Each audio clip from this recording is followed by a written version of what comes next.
I'm 56 from the U.S. From North Carolina originally, so live in Hawaii now. So flew all the way from Hawaii here. So the question as far as why I'm here, to me, a lot of the other conflicts are gray, but this conflict is definitely black and white. This is about good versus evil. My initial goal was to come and fight.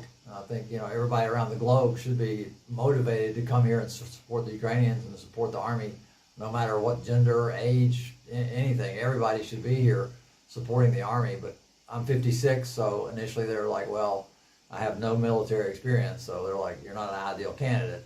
So they said, not right this minute. So plan B was to come here to Kyiv and promote getting more people here. Any gender, any age, any skill level to no skill level.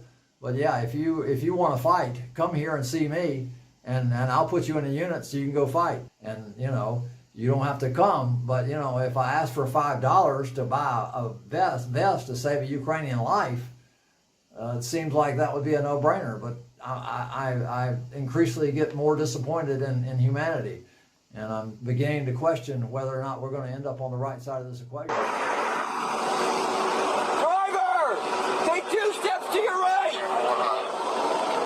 Take 2 steps to your right! Driver! Walk straight back!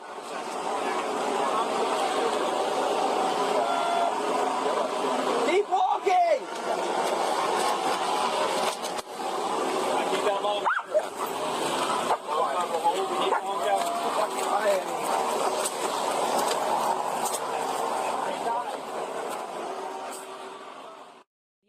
Identified the gunman as 20-year-old Thomas Matthew Crooks of Bethel Park, Pennsylvania.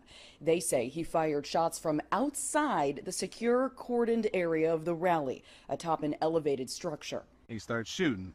Bow, bow, bow, bow. About 4 to 5 shots rang out. Law enforcement converged on Crooks' family's suburban Pittsburgh home overnight. They asked us to leave our house. They told us it was a state of emergency.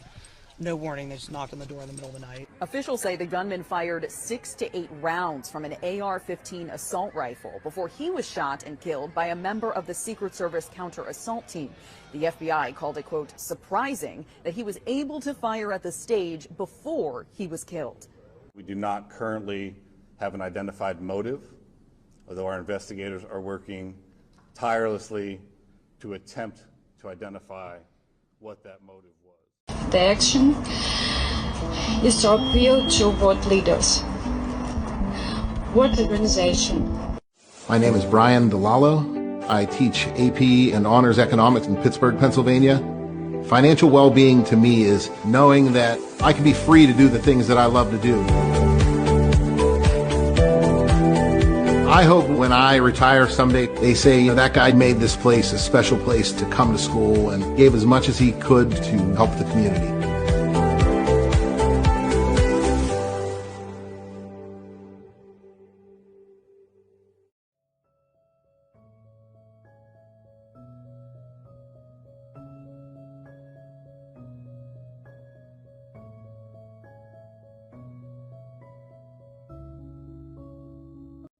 Talking Points believes enough is enough with the anti-Trump movement. Man won the election, give him a chance.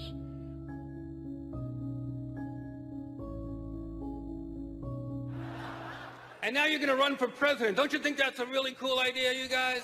You'll keep them honest. You'll keep them honest, Donald. Personally, I hope you win, because I can't wait for the the inauguration. This will be the year the American people say enough is enough.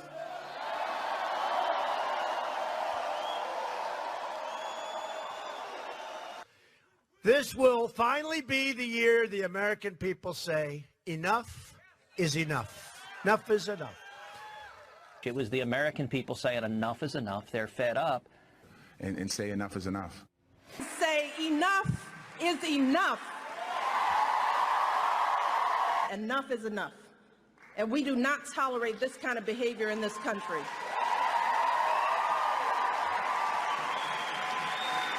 Me, the guy who hosted The Apprentice and sold steaks. But enough is enough. It has to be stopped. It has to be stopped now. Enough is enough. Enough is enough. Enough is enough.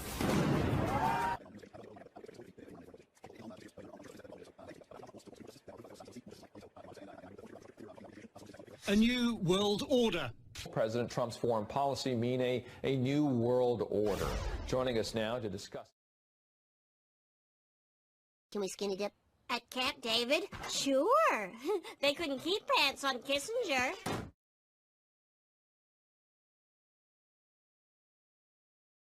There's a need for a new world order. A new world order can be created without Got a name? Trump. I bet it fits. Your name is Trump? How long are you gonna let this con man walk around town? Be careful, son. I can sue you. I don't intend to sit here and be insulted, Sheriff. If your people don't want my help, I can go elsewhere. Wait a minute, Mr. Trump. You don't talk for the rest of us. Since the sheriff wouldn't stop Trump, Hobie had to find somebody who would. You hear about Trump? Yes, sir. What are you gonna do about him? What do you want me to do? Stop him. Now, there's nothing in the world could change their minds. And anybody who tries to could end up getting hurt. They're not going to listen. Well, there's got to be some way to stop him. Well, if there is, I don't know it. It's funny how a big lie can make us all kids again. Hobie had checked the town. The people were ready to believe. Like sheep, they ran toward the slaughterhouse. And waiting for them was the high priest of fraud. I am the only one. Trust me. I can build a wall around your homes that nothing will penetrate. What do we do? How do we save ourselves? You ask, how do you build that wall? You asked, and I'm here to tell you. You're a liar, Trump. Trump's sure having his way. You're gonna go back and tell him, Trump. What? You're gonna go back and tell him it's a fake. You did a good job working him up into this mood, and now let's see you talk your way out of it. You don't think I'd lie, do you? You don't want an answer to that. No, I don't need you now. Every minute you're alive, my neck's in trouble. I know the saddlebags. I'll take them. Until the crowd knew that everything Trump had said was a lie, there was no